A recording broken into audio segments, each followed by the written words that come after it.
It was kind of an accident. Really? Oh, cool. So it's like a little great little moment that you kind of stumbled upon. You're like, oh, that looks Yeah, great. I was trying to come up with an effect where a card would look like it's just kind of rising slowly through another card to the top. So it'd just be another addition to the Ambitious card. ambition card. That was like such a small idea. But then when I started making it, I realized this actually looks like it's vanishing.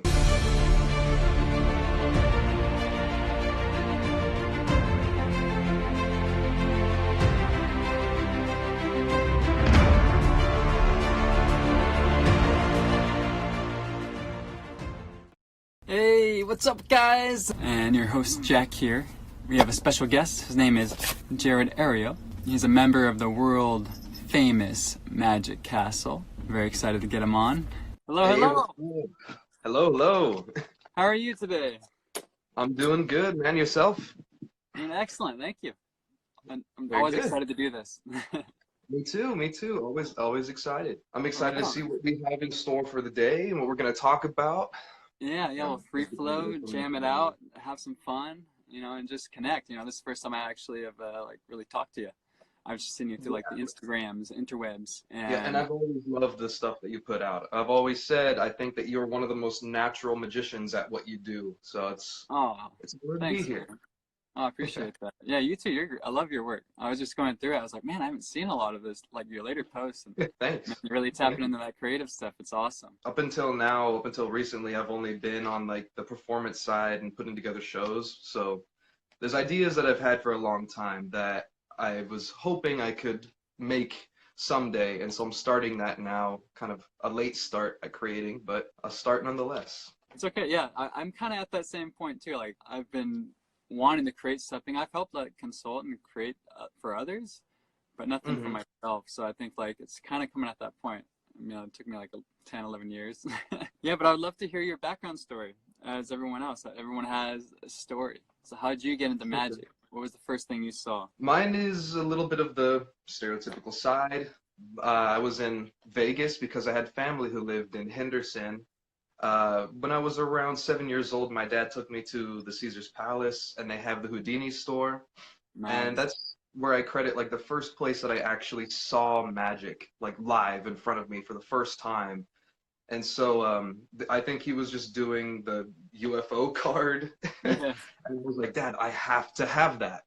And so we bought it. I learned it the same day, and they roped me in.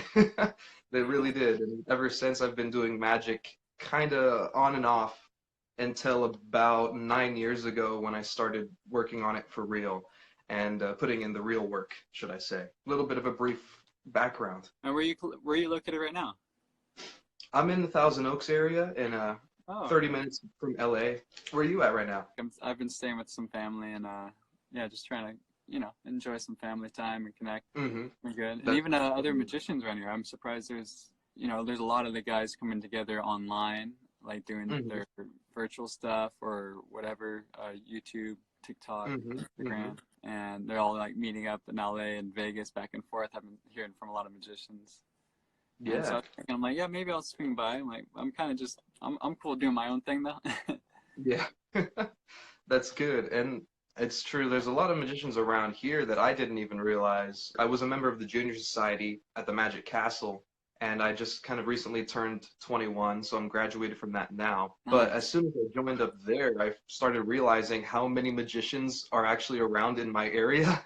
Because as I was growing in Magic before the castle, I thought that this was like the most empty place for magicians. I had no idea where anybody was. And then I started going to like the meetups. I know that they have at the Laboratory. It's actually much bigger than I thought. I thought there was going to be like a few people there, but there's a lot of people that go. It's a lot of fun. That's a fantastic way to figure out who's in your area, is just to go to one of those meetups. It seems like a small world, but once you dive into the world, it's a huge like little it's like a huge little community.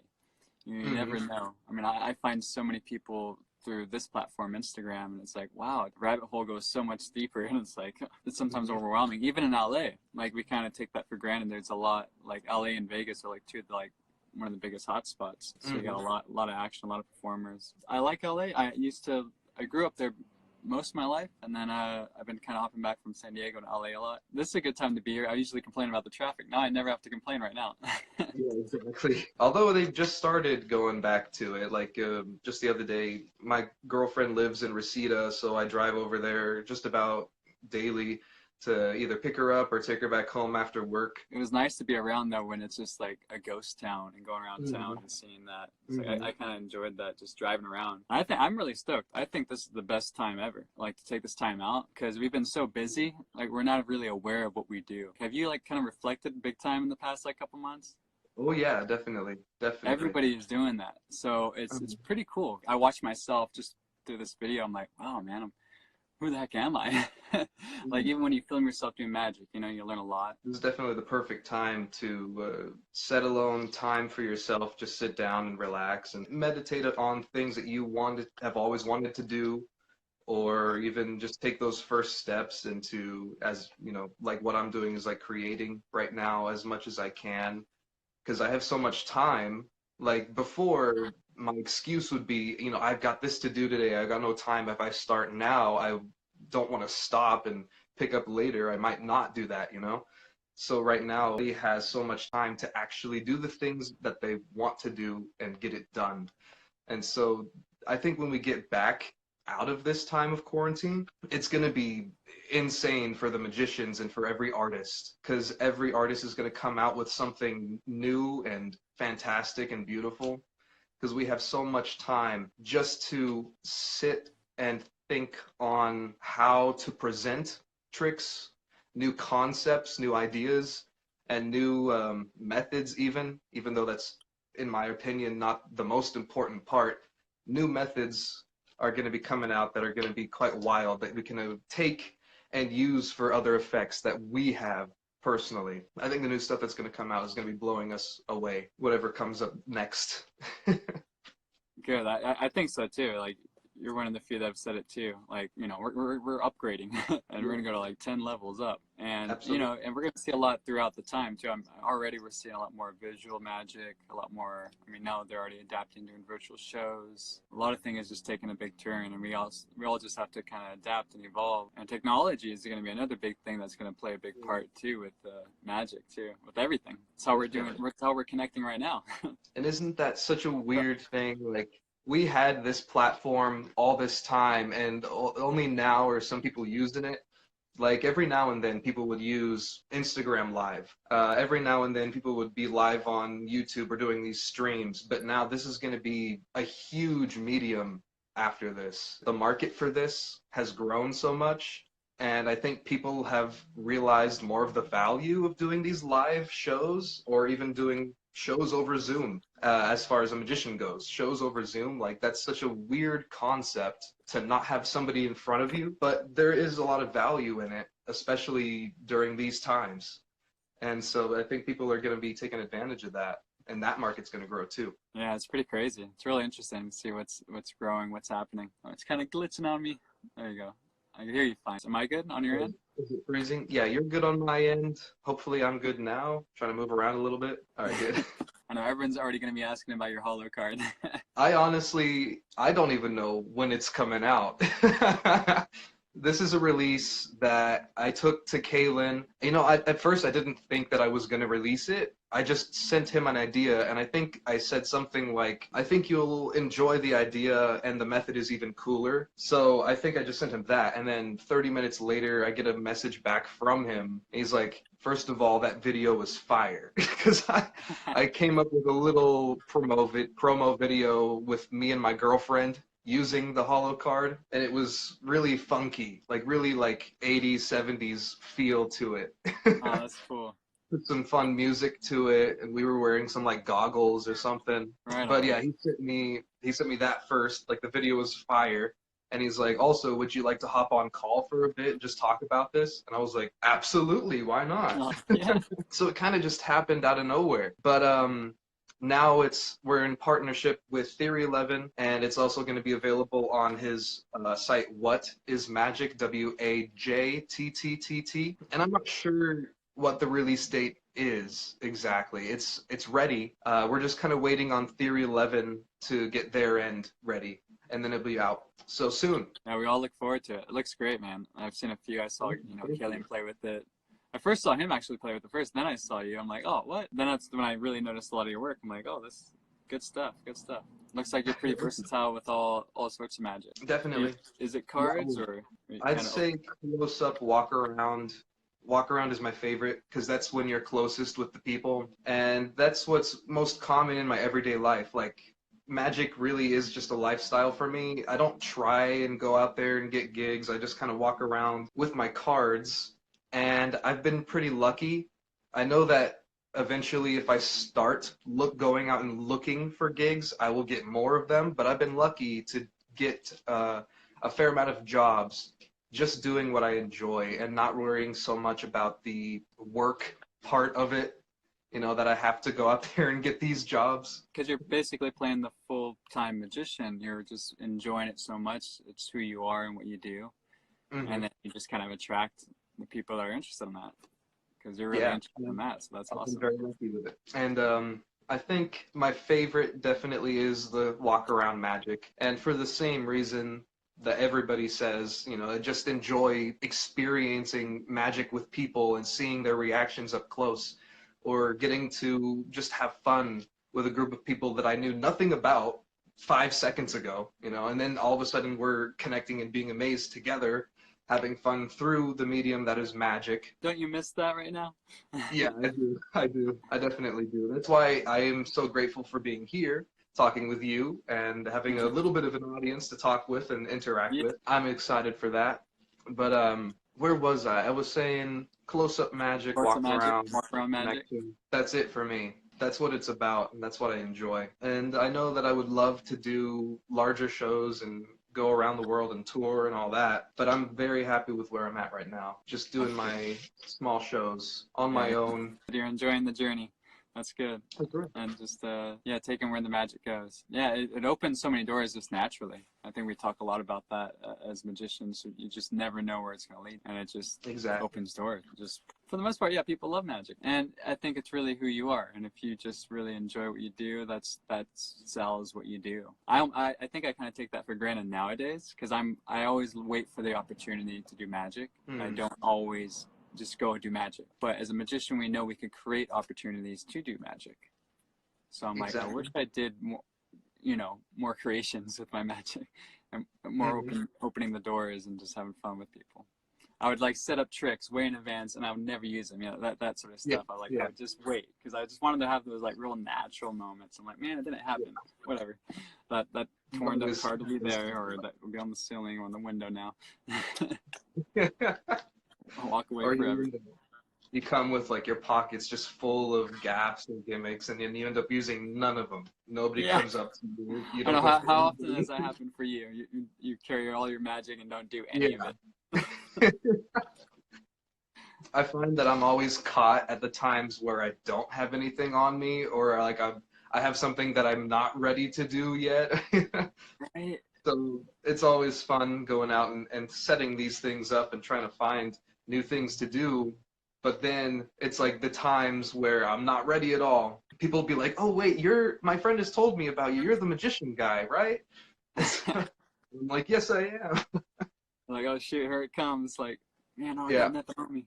All right, where's your? You gotta learn how to adapt. So when you're out and about with friends or whoever, do you ever look around and see like, well, what can I play with, like as much as possible? Always. Anywhere I'm at, I'm always looking around and just seeing. It's not even like that I'm trying to think about it. It's just that it kind of pops into my head because that's how I kind of think. And I've tried to get myself in that mindset so I could come up with new ideas. Like if I were to look at like a wine bottle, I would think, what can I do with that? Well, I mean, there's the classic everything, like you can smush a wine bottle and make it vanish, or you can toss something into it. Like what else can you do? What's something new that hasn't been done before? Maybe making the cork pass through the bottle. I guess it's a little different, but I mean, it's not really that different. Yeah, So it's like what are those like? It's like the 7 or 5 things you could do in magic. Like you could color, exactly. Change it. You're kind of naming them off. That's true. Like in every object, you kind of look at it that, oh, what can I do? Can it penetrate? Like that'd be cool. Like having a cork slowly penetrate, and you can see Mm-hmm. it slowly come out. I mean, that'd be Mm-hmm. cool. But there's those, like, what is it, 5 or 7 of those like traits that you can only kind of do in magic. I think a cool effect, I was just thinking about it now. Somebody watching this make this, just a bottle that when you're holding it, you can start to squeeze and it starts to bend the bottle or like misshape the bottle wherever you squeeze it. So you can like almost sculpting the glass bottle with your hand. I think that'd Now, be a cool effect. It's a little different than everybody else is doing, whatever everybody else is doing. there's not many glass bending. I think I've seen like a beer bottle bend. That was pretty interesting. So many weird things you can do in magic. It's unlimited. And then it's Hmm. about creating that impossibility. And then how do I go about making that?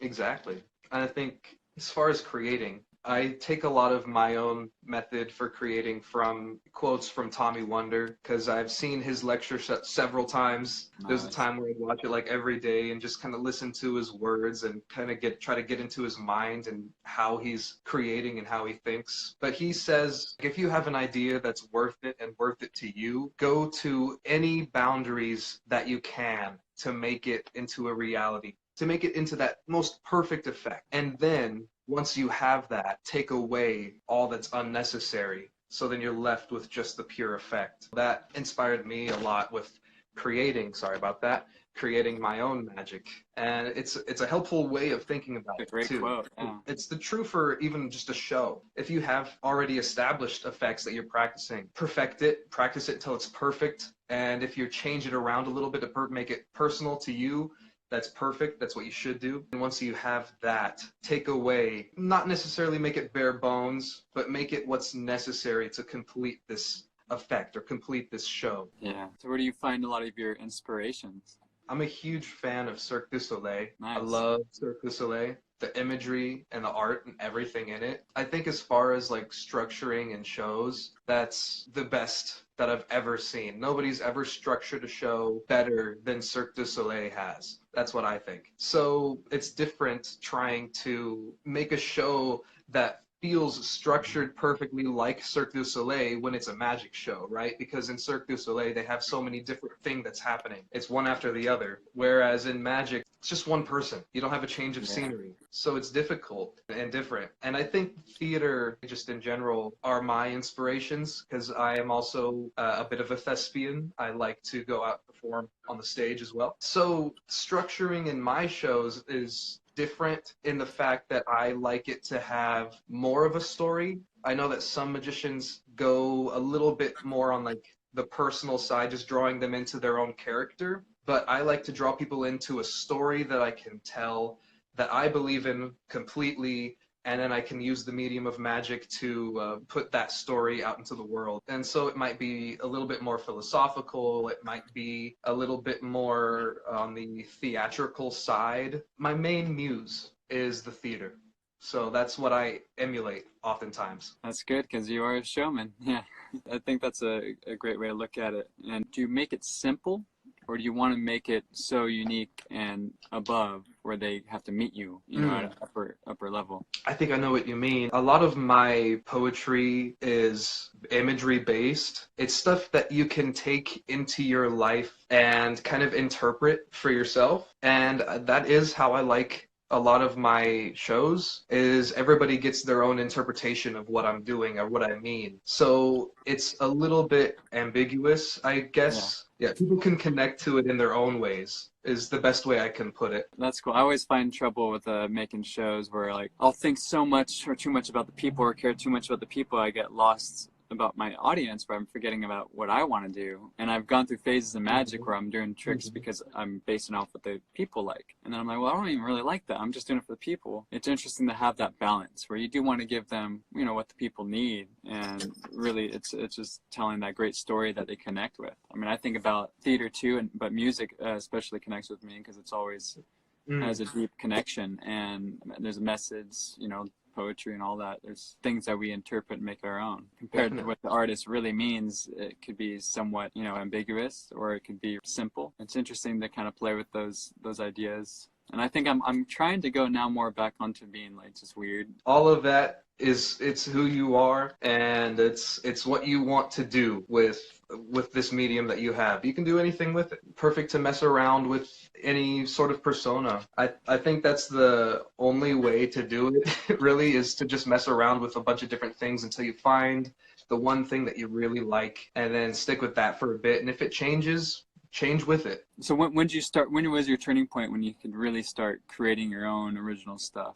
When did you feel like you were capable of doing that? I don't know if there's really a time that I kind of thought that I could do it. I think throughout the years of me just, riding this journey of magic, I have had ideas that either I don't know existing methods that are out there, or I just think that there's something that's cool and I want to have for myself. So every now and then I would have these ideas and I would just make them. When they would work, I would keep them. I would use them in my repertoire, and I would expand on those ideas. And if they don't work, I might put them to the side. And I have like a huge notes list just full of ideas, either conceptually or methodically planned out already. It just takes me going down the list now and then choosing one. That's kind of how I do it now, because I stockpile ideas daily. But before, it was just that every now and then when I'd have something that I wanted to make for myself,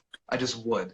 And so that's how I got my start. It was just messing with any way possible that I could make this idea happen, and then hopefully stumble across a way to actually do it. One of the first effects that I did that with was my effect Rostrum. You start just with the cards and you spread them out to any length, and then you can close them up again and it's completely clean. Everybody has seen something like that, but every effect before this one that I have seen personally was either this big setup that was so unnecessary and it was so expensive, or it was something that you just couldn't hand out to the audience. And I didn't like either of those. So I just had an idea, how can I get that effect that I love so much of just the suspension of the cards without having any of those downfalls. So I came up with Rostrum, and it's perfect for that. I can shuffle the cards and I can do the spread, or I can even borrow somebody else's cards and I could do it with somebody else's deck. I did that at Magic Live. Actually, I would just go around and I would borrow a pack of cards and I would do the suspension and then hand it back to them. Every single time they'd be like, hold up, wait, come over here, show my friend that. And so it was the perfect little thing to start getting a little bit of a name out there for myself. And I guess, yeah, that was just the small turning point for the beginning of this little creator career. That's super cool. I'm really interested in how you would come up with the holo card. What was the inspiration behind that? It was kind of an accident. Really? Oh, cool. So it's like a great little moment that you kind of stumbled upon. You're like, oh, that looks great. I was trying to come up with an effect where a card would look like it's just kind of rising slowly through another card to the top. So it would just be another addition to the ambitious card. That was like such a small idea. But then when I started making it, I realized this actually looks like it's vanishing if it's not against the deck. It just blends in with the background. So I started messing with that, and then I would show a couple of my friends, and we expanded the idea. I know my friend Elliot Gerard is one who I would talk with a lot, and his ideas helped me with kind of finalizing the gimmick, and Kalen also had his own input on the gimmick as well. It's a fantastic gimmick. I truly enjoy this gimmick and what it looks like, and just playing with it and feeling it. There's a lot that can be done. I love those gimmicks you have. They're like toys to us. I mean, you can play with it and it fools you. You can look in the mirror and just to yourself, you're like, wow. I have some like gimmicks that just leave out just to stare at and just kind of interesting. I'm like, okay.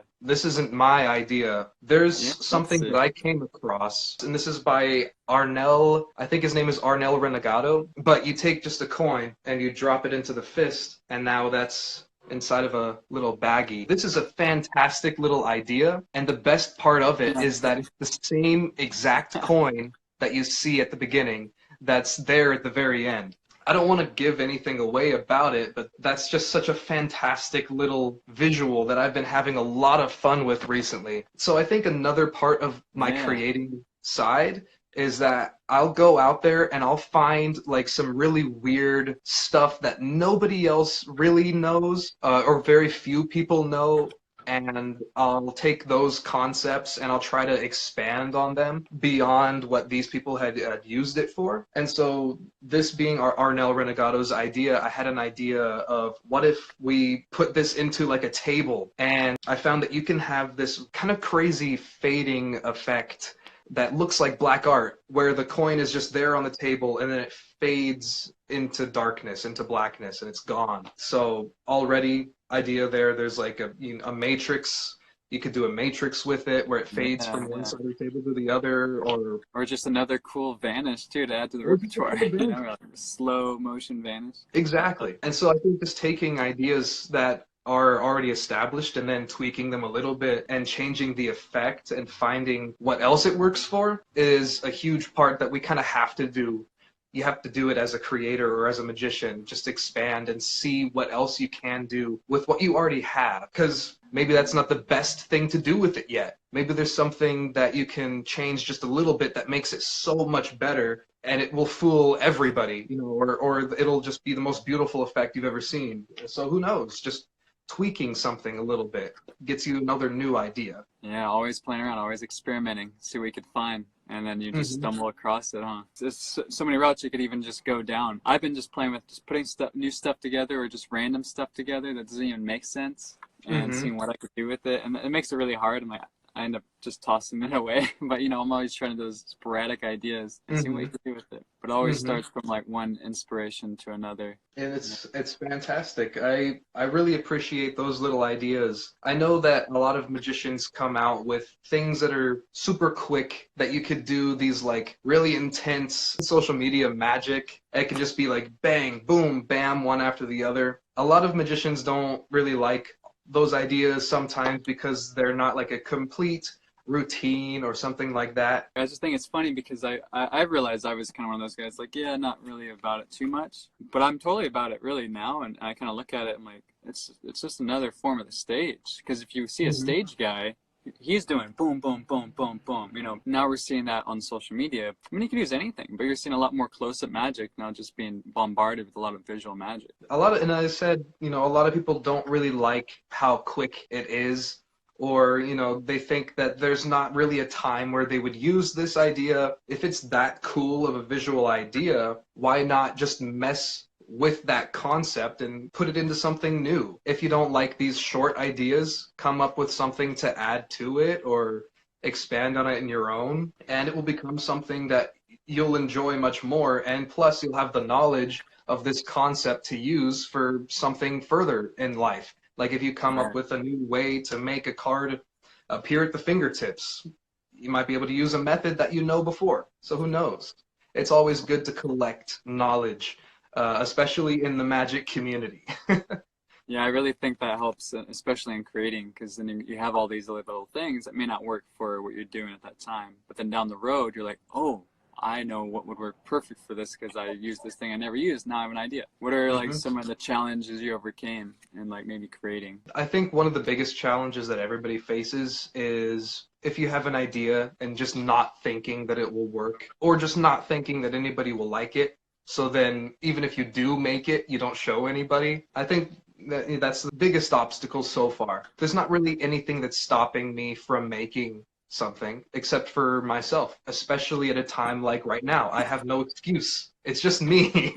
If I were to have a difficulty, I think it would be mainly just thinking about either it not being good enough, or I think that's, you know, that's really just it, just not being good enough. I think for Hollow Card, it was difficult coming up with the method, but when I had it, I didn't think it would amount to anything. I've had Hollow Card, the idea for it, for over a year now. I think it's been like a year and like maybe like 7 months. I've worked it to a point now I'm happy with it coming out. The first feeling that I had of this isn't going to work, or nobody's going to like this, nobody's ever going to want this idea, overcoming it, and then even just having that little bit of faith in myself to send it to Kaylin is a huge step. for anybody who's watching this, if you have an idea that you think nobody's going to enjoy, send it to just a few friends at first and see what their ideas are. If they have a way to maybe improve it, listen to that, take it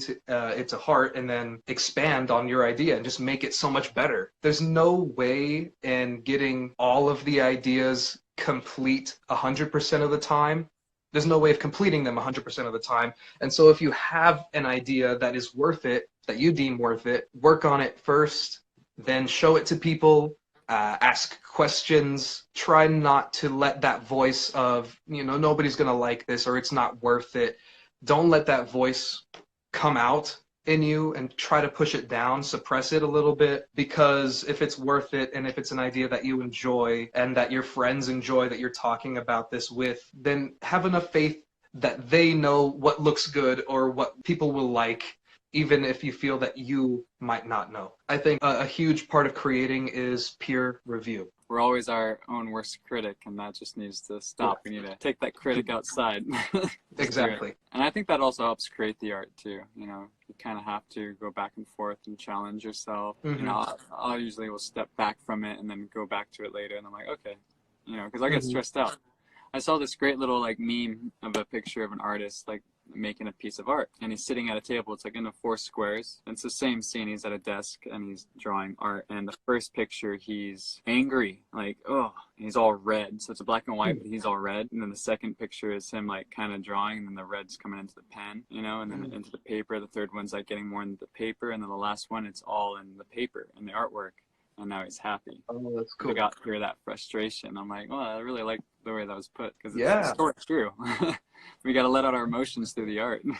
That's a very, very cool image. I like that. So what have you been taking the lockdown? It's kind of difficult not getting to go wherever you want, whenever you want. Other than that, it's not really too different. It's not too difficult for me to just stay at home. It's kind of what I do. I'll stay at home and I'll do magic and I'll watch videos. Right, yeah. Have you been doing any online magic, virtual magic, or just for fun? Yeah, a little bit. Every now and then, I think it's every Wednesday, the Junior Society at the Magic Castle will have a Zoom call. Everybody from the Junior Society in a Zoom call, and we have a guest lecturer every week. I join every week. I'm still allowed to join even though I've graduated. But also, other than that, just talking with friends and doing things like we're doing here today, just conversing about magic or about life in general. I think that's the extent of what I'm doing right now. And I also teach magic to younger kids. I have a student right now named Tatum who's about 11 years old. Right on. That's about what I'm doing right now, and trying to create more.